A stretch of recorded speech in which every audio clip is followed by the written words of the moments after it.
viewers, I bought this bike about a year ago for 20 bucks. Thought I got a great deal. I had plans to build it up into a complete rideable bike. I knew it was missing some parts and it was going to take a bunch of work, but I thought it would be a fun project and I'd get a cool video out of it. But alas, my dreams were shattered, and so sometimes it's just not worth it to fix a bike.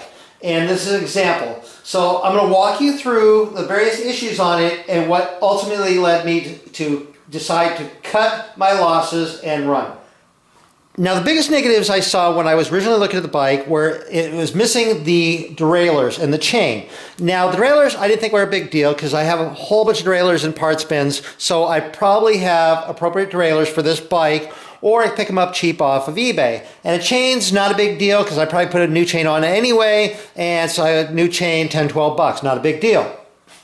So even though I was going to have to replace the derailleurs, I wasn't that concerned. This bike had an 8-speed drivetrain, so 24-speed, and had disc brakes, and a nice aluminum frame. So I figured investing in the derailleurs, not a big deal.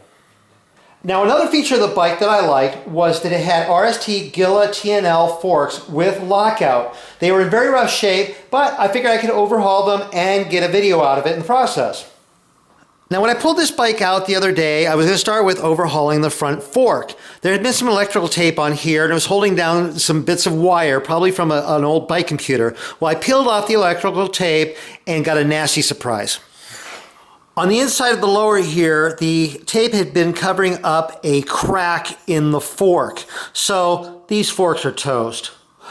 So no video overhauling the fork. But it's not a build killer because I do have some other forks that would work to replace this one. It's just not something I was expecting. But I can replace the fork and continue the build. And then another thing I noticed, if you look at this cassette here, you look at the gaps between the teeth and kind of how funny the teeth are. This cassette looks pretty heavily worn. So I would have had to replace the cassette, and yet another unexpected cost. Now, since the cassette is so heavily worn, I'm kind of guessing that they rode with a heavily worn chain. So I took a look at the chain rings here, and they look worn, but I can't tell exactly how much. It's possible I might need to replace these. And since they're integrated with the crankset, I would have to replace the whole crankset. So the costs were really just starting to pile up on this.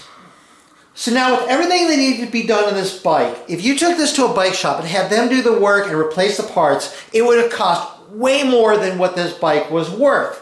But since I was going to be doing the work, and I already had some of the parts lying around parts bins, and I might have to buy a few new parts, it was still doable. It would be a fun project and I could get a cool video out of it. So I decided to go for it.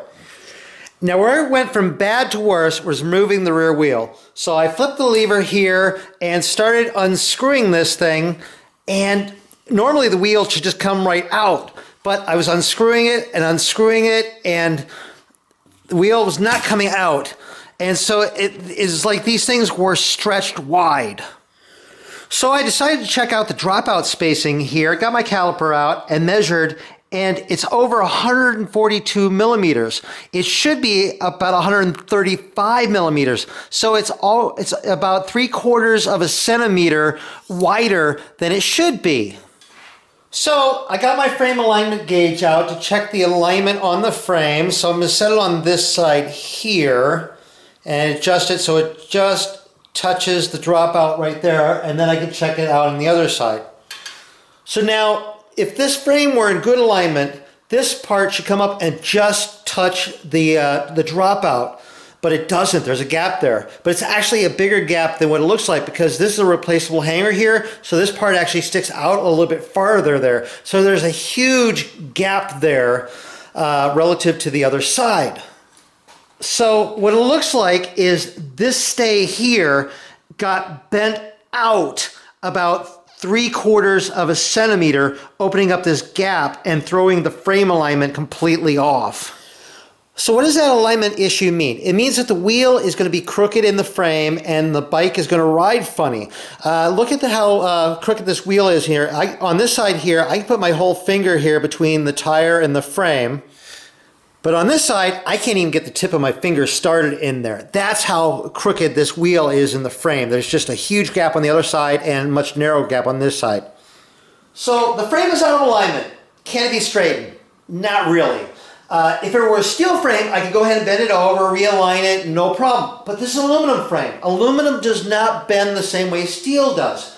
If it's bent and rebent, it becomes prone to breaking at that point. You can't safely cold set aluminum.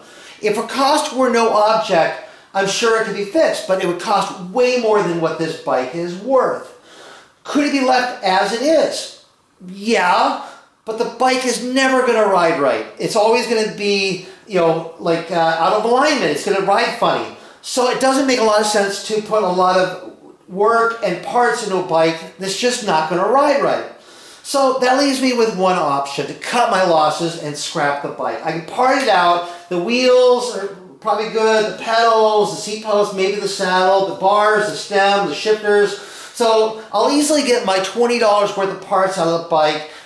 I just have to bite the bullet and not build this bike up and just eat the frame. It's just not worth it.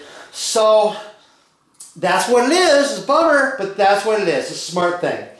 So let me know what you think down in the comments. Hopefully you found this video useful or interesting. If you did, please give it a thumbs up. If you're not subscribed to my channel, click that subscribe button. Be sure to click the bell so you get notified when new videos come out. I'm over on Facebook, RJ the Bike Guy. Go over there and like the page. I post a lot of stuff over there. I have a lot of fun.